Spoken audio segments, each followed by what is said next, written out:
سلام زنده، خیلی خوش اومدی. زنگ زدم مامان 5 دقیقه دیگه میرسه. خوبی؟ دایی چه خبره؟ سلامت شما. زنده راحت باش. راحتم، چه حرفیه؟ نه بابا. سیگار میکشی؟ نه. عکستو دارم آخه سیگار دستته. فتوشاپ زنده اینا. بس این دختره کی جدیدن باش میگردی؟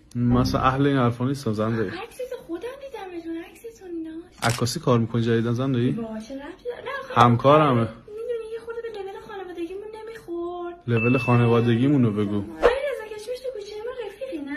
چیزی میزنی؟ چیزی میزنم؟ ماشاءالله ساقیای کل محلم میشناسی زنده یا؟ همسایه از حالا همسایه خبر داشته باشه کی داشته باشه؟ محمدتون چطوره زنده ای؟ قربونش بشن سر بزیر میاد سر بزیر. اون دیگه سرش بالا نمیشه زنده ای، بالاخره جاده نقره‌ای و شولت قهوه‌ای میندازه میره میاد.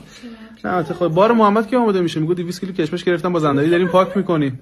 این که واسه عدس پلو نذری بود. آره نذاشو فقط میده به ما دیگه. حالا خدا رو شکر الان حالش بهتره زنده‌ای.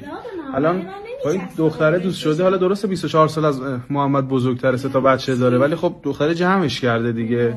فکر 2 سالم دختره از شما هم بزرگتره، ولی خیلی خوب مونده نسبت به شما. الان نگاه میکنم اون دختره خیلی خوب مونده. حقدم کردن چند وقت پیش هم دیگه رو. عکسشو ندیدی اینا؟ مامان بیا زنده قش.